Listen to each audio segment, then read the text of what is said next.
Olá família, graça e paz abençoados. Graça e paz, povo amado de Deus, sejam todos bem-vindos. Obrigado pela sua participação, obrigado pela parceria de sempre. Deixa teu like, compartilha aí a mensagem e vamos crescer na graça e no conhecimento. Eu quero falar sobre esse tema aqui, abençoados. Graça sem graça. Quando a graça se torna sem graça. Jesus de Nazaré, ele falando para os seus discípulos, ele disse: vocês são a luz do mundo.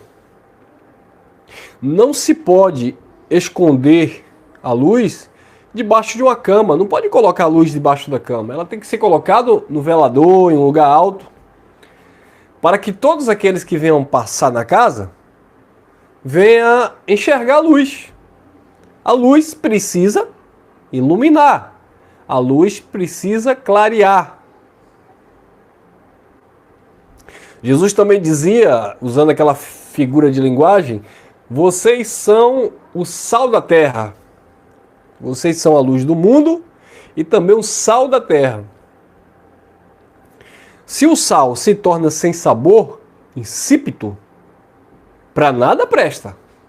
É sal. Mas se ele perde a essência do sal, para nada serve. Disse Jesus, a não ser para ser pisado pelos homens. Então, o que adianta você, usando aqui uma figura de linguagem do tempero, né? O que adianta você preparar aquele panelão de cozido? Hein? Ô glória, aleluia! Preparar aquele panelão de cozido e carne e verdura e tal, e aquela coisa toda. Mas se você não colocar o sal, porque o sal, ele não é saboroso, claro que não. O sal é salgado, olha o mistério. Então o sal, ele é o ativador do sabor. Ele realça o sabor das outras coisas, né? Não é isso? Ou estou enganado? Cadê os cozinheiros aí, as cozinheiras? Então o sal, ele realça o sabor. Então o sal em si, você não vai conseguir comer uma colher de sal. Nem meia colher de sal você não vai conseguir comer. Agora, esta meia colher de sal dentro de um panelaço de feijão faz toda a diferença. Porque o sal vai realçar o sabor. Então Jesus disse, vocês são o sal da terra. Vocês que vão realçar o tempero. Agora, se esse sal está sem sabor, ou seja, se ele não faz a função que ele deve fazer, se ele não salga, para nada presta, a não ser pisado pelos homens. Assim é a graça de Deus, irmãos. E vou ser logo curto e grosso, desculpe aqui, mas eu quero ser taxativo nessa mensagem. Assim é a graça de Deus. Muita balela com o nome de graça, muita pregação com o nome de graça, muitas mensagens em nome de graça, muito conhecimento da graça, mas se esta graça não ilumina, se essa graça não te transforma, se essa graça não sara a tua alma, se essa graça não te converte verdadeiramente ao Cristo ressuscitado, ou seja, a mensagem que é luz, vai servir para quê? O sistema religioso, eles pregam contra esta graça, eles nos chamam de esta hipergraça. Esse título de hipergraça, eles classificam que nós dizemos que somos salvos pela graça, então vivemos, entre aspas, na visão deles, que nós devemos viver de qualquer jeito, porque afinal de contas é a hipergraça que nos salvou, porque você não precisa fazer absolutamente nada para ser salvo. Exatamente, você não precisa fazer absolutamente nada para ser salvo, porque a salvação é pela graça. Agora, eu entendo também que quando eles classificam, o que eles não podem generalizar, mas às vezes eles acabam generalizando, é porque existem muitas pessoas que, embora tenham um conhecimento vasto da graça de Deus, mas não tem uma vida nesta graça. Esta graça não liberta aquele que não quer ser liberto das suas atividades, ou seja, das suas paixões carnais. Eu conheço muita gente que senta e pega a Bíblia e prega a graça e convence, mas não é convencido pela mesma. Pessoas que dizem assim, irmão, mas aquela pessoa pregava tanta graça, aquela pessoa falou da graça para mim, aquela pessoa tem um conhecimento profundo, aquela pessoa começa a falar do evangelho da graça que chega a causa, sabe? Mas eu conheço aquela pessoa não vive nada daquilo.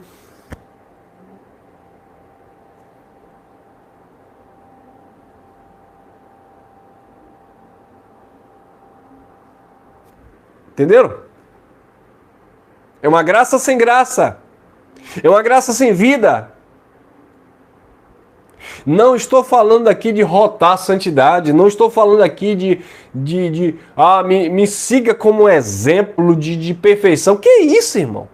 Eu estou falando de comprometimento, de responsabilidade, de consciência. Somos falhos, erramos, na carne todo mundo é fraco mesmo, mas há uma consciência que esta graça precisa ser valorizada, esta graça precisa ser abraçada. O evangelho da graça de Deus, a revelação desta graça não pode ser algo banal, inútil, fútil. O que é isso, irmãos? Porque eu descobri que na graça eu não sou mais adorador em templos religiosos, porque eu não sacrifico, porque eu não dou dízimo, porque eu não como a chamada Páscoa que eles chamam de Santa Ceia, porque eu não jejum. Agora esta graça é uma graça lá vão ter, uma graça que eu vou viver ao meu próprio entendimento. Que é isso, irmão? A graça não é sua, a graça é de Cristo, a graça é de Deus. Não, porque independente do que você faça ou deixa de fazer, Deus criou todas as coisas mesmo e Deus sabe de tudo mesmo, então Deus não vai te cobrar ou te responsabilizar por algo que Ele mesmo determinou. Não confunda determinação espiritual de Deus, eleição, com atividade carnal, com escolhas humanas. E os engraçadinhos que estão por aí no nosso meio, espiando a nossa liberdade, para se cobrirem, usam a palavra da graça para dizer, mas Deus sabia, porque Deus é onisciente. Querido, na lei também Deus era onisciente, todavia, entretanto, Ele dava responsabilidade para o povo. Na lei também não existia salvação eterna pelas obras. E Deus sempre foi soberano, onisciente, onipotente, onipresente, porque dele, por Ele, para Ele são todas as coisas.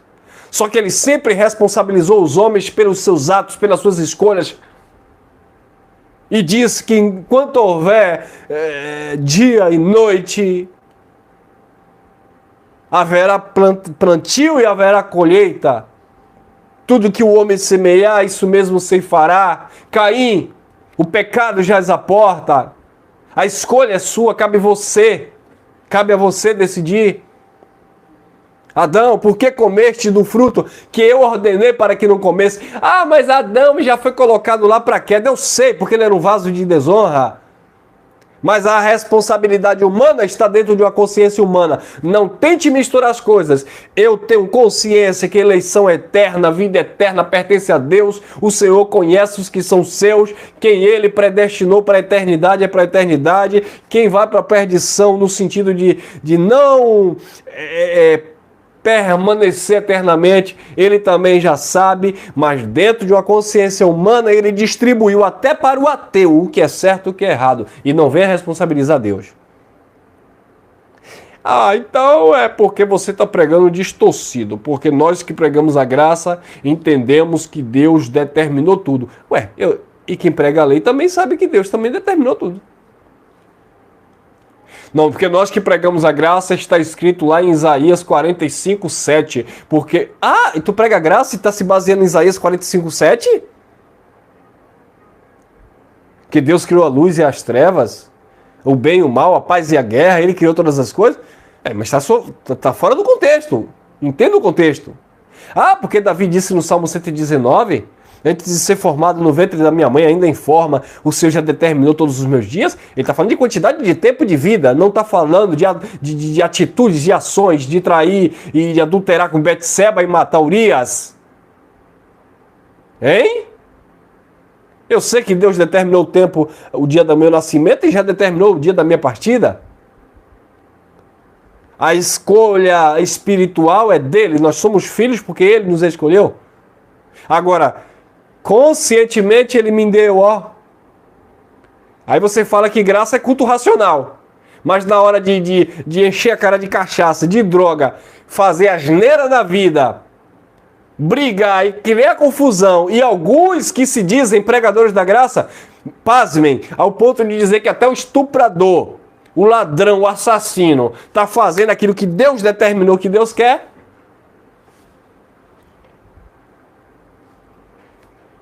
E eu não estou nem falando aqui de vontade soberana de Deus e vontade permissiva.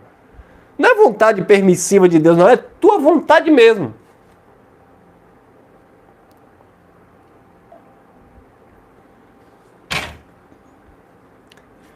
Tomem cuidado com esta graça sem graça.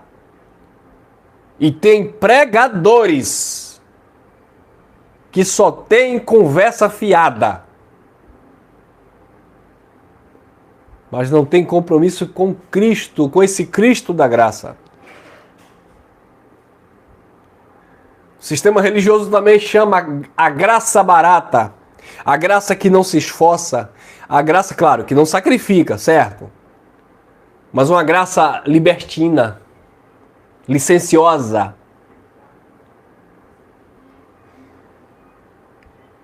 Se você não concorda com esse conteúdo, irmão, eu só estou na graça, mas do jeito que você prega eu não concordo. Simplesmente cancela a inscrição e vai para outro canal ouvir graça carnal. Porque se a graça é espiritual, nós compreendemos espiritualmente. E não venha dizer que... Não, porque o culto é espiritual, porque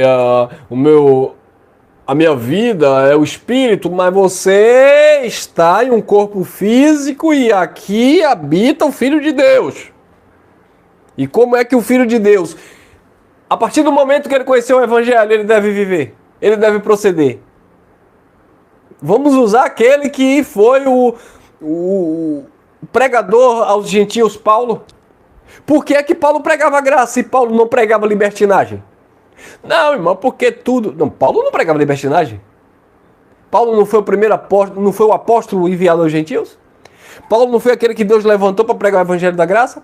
Se Paulo não pregou libertinagem, por que os pregadores da graça hoje vão pregar libertinagem dizendo que Deus já sabia de tudo, então tanto faz como tanto fez? Que graça é essa? Graça sem graça. 2 Coríntios capítulo 6. Segunda carta aos Coríntios, capítulo 6, versículo 1. Diz assim: E nós, cooperando também com ele, vos exortamos a que não recebais a graça de Deus em vão. Não receba a graça de Deus em vão, irmão. Versículo 3 diz assim, olha: Não dando nós escândalo em coisa alguma, para que o nosso ministério não seja censurado. O ministério da graça, a mensagem que ministramos, não pode ser censurado, irmão. Paulo disse, Gálatas capítulo 2, versículo 21, não anulo a graça de Deus. Aí Paulo falava do contexto da lei, porque se a justiça segue da lei, provém da lei, segue-se então que Cristo morreu em vão. Mas a expressão não anulo a graça de Deus, muitas pessoas têm anulado a graça de Deus não pela prática da lei, mas pela licenciosidade carnal, pela libertinagem. Desfazem dos conselhos da graça, da revelação da graça, e atribui tudo ao mundo perfeito espiritual, esquece de viver na prática. o que foi que Paulo disse a Tito? Capítulo 2. Vamos lá. Tito, capítulo 2, versículo 11 e 12. Vamos ver. Cuidado com essa graça sem graça. Tito. Olha lá. Tito, capítulo 2.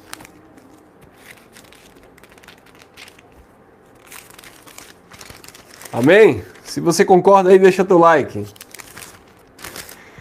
Tito, capítulo 2, versículo 11 e 12. Diz assim: porque a graça de Deus se manifestou trazendo salvação a todos os homens. Que tipo de salvação? Espiritual? Não. Salvação na educação, na transformação. 12. Ensinando-nos que, renunciando às impiedades e às concupiscências mundanas, vivamos neste presente século sóbria, justa e piamente. A graça de Deus se manifestou trazendo salvação a todos os homens, ensinando-nos a renunciar às impiedades e às paixões carnais. E agora? Então, amados, o evangelho da graça tem virado moda, e se nós não cortarmos o mal pela raiz, no sentido de termos uma base, ou seja, seguir o fundamento da graça, daqui a pouco você vai ver um monte de gente saindo do sistema, um monte de gente que tinha medo do diabo, medo do capeta, medo disso, medo daquilo, tudo cheirador de cocaína, prostitutos, beberrões, ladrões, mentirosos, injustos, profanos, agressores, tudo carnal, tudo praticando obra da carne. Mas quando você parar para conversar, ó a lábia, conhece a graça de Gênesis e Apocalipse. Oi, irmão, graça de Gênesis e Apocalipse, modo de falar. Conhece a graça ponta a ponta, conhece todas as epístolas de Paulo. E daí? Paulo disse: a ciência incha, o amor edifica. Se eu não tenho esse amor para com Deus, como eu vou ser edificado pela ciência da graça? A graça é uma ciência que me edifica em amor. Mas se eu não tenho amor para com Deus, essa ciência da graça não me edifica. Se torna apenas ciência que incha. Como a letra que mata a lei, ou matava, a ciência incha sem o amor que edifica.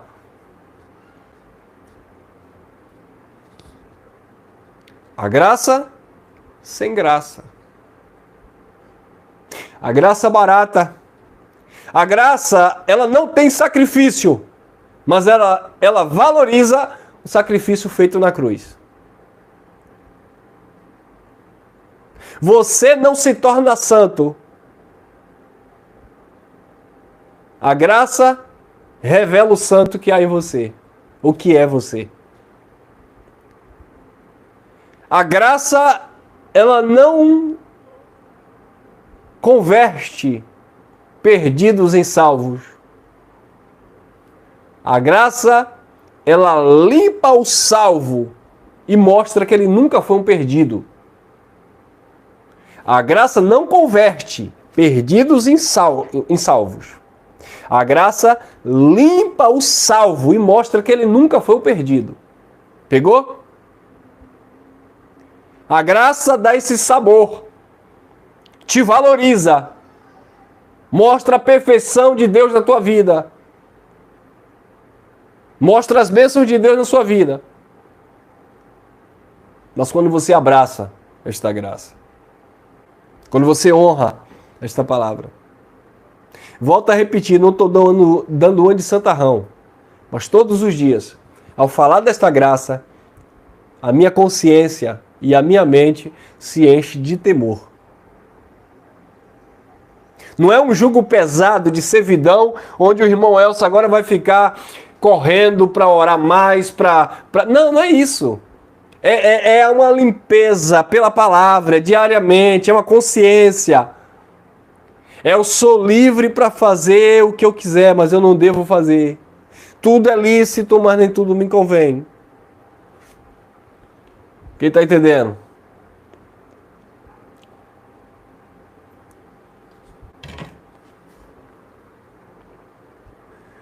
A graça não é para te tornar um religioso, um fanático. Mas a graça também não te torna um libertino, um carnal. A graça te libertou de um sistema. Mas ela não te libertou do compromisso de Cristo. Ela não te libertou do temor de Deus. Pelo contrário, a graça gera temor. Paulo disse aos Filipenses, eu me alegro porque não só na minha presença, muito mais na minha ausência, vocês estão efetuando a salvação com temor e tremor. Quem está entendendo? Mas essa palavra, em graça, já não surte efeito na vida dos carnais. Pessoas que há 2, 3 anos atrás estariam aqui agora dando like, batendo palma e dizendo glória a Deus, migraram para uma graça falsificada, libertina, licenciosa, onde tudo é liberal. Não confunda ser livre em Cristo com ser livre para você fazer o que bem você entende. Ah, mas eu sou livre em Cristo, eu faço o que eu quiser. Então você não pertence a Ele. Você não pertence ao Deus Criador. Porque o Deus Criador, Ele corrige, disciplina o filho que ama. E se está sem disciplina, não é filho, é bastardo. Agora, existem muitos bastardos pregando a graça. Existem muitos bastardos falando da graça. Mas não aceita a disciplina do Pai. Prega a graça, mas não aceita a disciplina em graça. Prega a graça, mas não aceita a exortação em graça. Como Jesus disse, esse povo me honra com os lábios, mas o coração está longe de mim.